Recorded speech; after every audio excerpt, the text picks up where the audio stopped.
ज्ञानेश्वर महाराजांच्या त्या बातमीत त्या ओळीप्रमाणे जर तुम्ही बातमी लिहिली तर ती आदर्श बातमी होऊ शकते. ज्ञानेश्वर महाराज सांगतात साच आणि मवाळ. तुमचं जे काही लिहिणं आहे ते सत्य असलं पाहिजे. बातमी कशी असली पाहिजे? साच म्हणजे सत्य असली पाहिजे.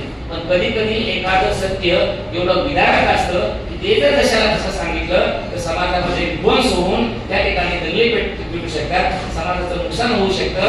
आणि म्हणून सत्य सांगत असताना सुद्धा कसं सांगितलं पाहिजे? साचा आणि मवाळ.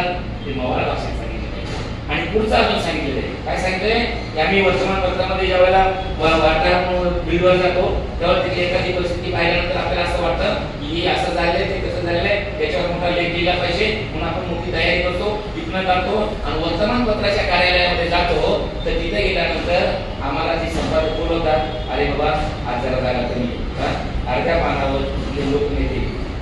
आता बहुतेक लोकनेत्याला त्याच्या गेल्याशिवाय बोलवलं नसतं, पण त्या लोकनेत्यांनी खालच्या अर्ध्या पानावर त्यांचा आज वाढदिवस आहे आणि दुसऱ्या बाजूला त्यांच्या चिरंजीवाचा काहीतरी कुठेतरी कार्यक्रम आहे, पाहून पण त्यांनी घेतलेलं आहे. आता तुम्हाला जी बातमी घ्यायची ती कमी शब्दात घ्या. हे ज्ञानेश्वर महाराजांनी सांगितलं तेव्हा. काय म्हणते? साचा आणि मवाळ. मिथुले.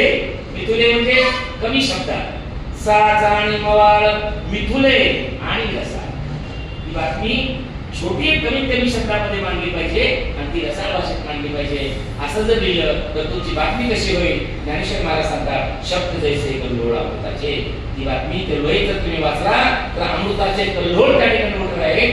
अशा प्रकारचा अनुभव वाचकांना येईल. अशा प्रकारची परिस्थिती ही असते. असं ज्ञानेश्वर महाराज बातमी लिहिण्यासाठी आपल्याला मार्गदर्शन करतात.